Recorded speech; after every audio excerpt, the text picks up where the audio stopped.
예, 감사합니다. 모세의 어린 시절이라는 공부입니다. 출애굽기 2장 1절에서 10절까지의 말씀인데 주보 속에서 9가지 질문을 뽑았습니다. 순서대로 보도록 하겠습니다. 자연 그대로의 아이는 잡채가 무성하게 자란 정원과 같다고 말한 영국의 시인이자 철학자는 누구인가요? 설교문에서 찾아보세요. 고울리지. 아이고 우리 똑똑합니다. 두 번째 질문입니다. 모세가 출생하였을 때 사회적 환경은 어떠했는지 적어보세요. 그 답을 한 설교문에서 한 세 가지를 찾아야 되겠습니다. 첫째는 애굽의 바로왕과 이스라엘 사람들 사이에 평화가 깨어졌다. 설교문에 있지요. 당시 사회적 환경. 두 번째는 이스라엘 자손들은 애굽의 노예가 되었다.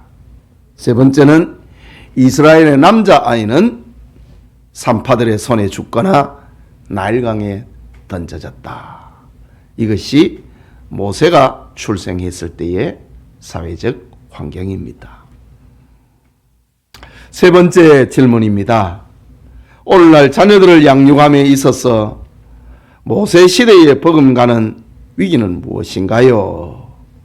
설교문에서 세 가지를 찾아보자라는 겁니다. 모세 시대에 버금가는 위기. 그 위기가 무엇인가? 첫째는 평화와 자유의 옷을 입은 인본주의 문화의 위협입니다. 두 번째는 아이들은 어려서부터 자율적으로 자라야 한다는 진보주의 사상의 위협입니다. 세 번째는 물질주의, 현실주의, 육체주의, 동성애 합법화의 위협입니다. 이 정도 되면은 모세 시대에 비해서 조금도 모자라지 않는 위협입니다. 모세 시대는 그 위협은 어떤 육체적으로, 정치적으로 그런 위협이었다면은 오늘의 시대는 그보다 더 무서운 사상적인 위협이 우리의 아이들을 쓸어가고 있다라는 겁니다. 네 번째 질문입니다. 아므람과 요게벳이 아기 모세를 죽이지 않고 키우기로 작정한 힘은 무엇인가요? 출애굽기 2장 2절에 그리고 설교문에 무슨 힘을 가지고 무슨 배짱을 가지고 키우기로 했는가? 성경에는 뭐라고 했지요? 잘생긴 것을 보았다라고 합니다. 이것을 가리켜서 히브리서에는 믿음이었다. 그렇다고 하면은 이 잘생긴 거, 이건 어떤 모양이 잘생긴 것 정도 아니지요. 하나님의 설교문 속에서 하나님의 형상을 보았다. 하나님의 뜻을 보았다. 그런 의미입니다. 그래서 나는 이 아이를 못 죽이겠다.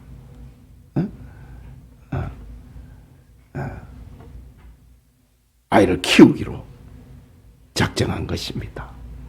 다섯 번째 질문입니다. 아므람과 요게벳이 아기 모세를 더 이상 숨길 수 없을 때 한 일은 무엇인가요? 갈대 상자에 아기를 담아갖고 나일 강가 갈대 사이에 두었다.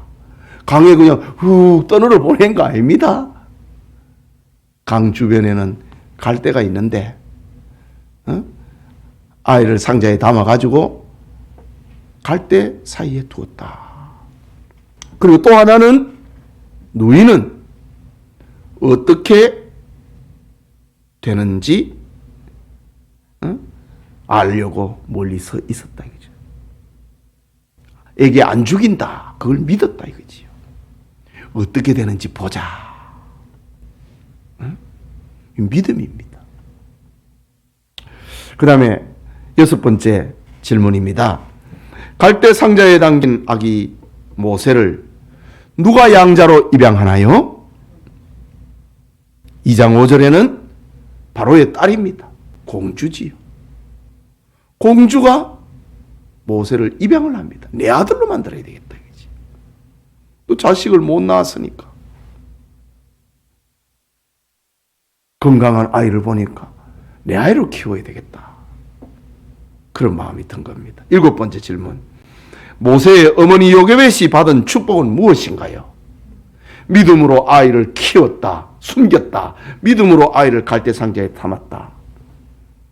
요게벳이 받은 축복은 무엇인가요? 2장 9절에 보면은 공주로부터 삭을 받고 아들 모세에게 젖을 물리고 키우게 됩니다. 내 아이를 돈 받고 키운다 이거지. 이 죽음의 시절에서, 그것도 왕궁에서 최고의 대접을 받아가면서 자기 자식을 돈 받고 왕궁에서 키우게 됩니다. 이게 믿음으로 살면은 길이 열린다는 말입니다. 8번 질문입니다. 믿음으로 자란 모세가 한 일은 무엇인가요? 설교문에서 5가지 답을 찾아보라. 바로의 공주의 아들이라 칭함을 거절했다. 하나님의 백성과 함께 고난받기를 잠시 죄악의 낙을 누리는 것보다 좋아했다. 그리스도를 위하여 받는 능력을 애굽의 모든 보화보다 더 큰 재물로 여겼다.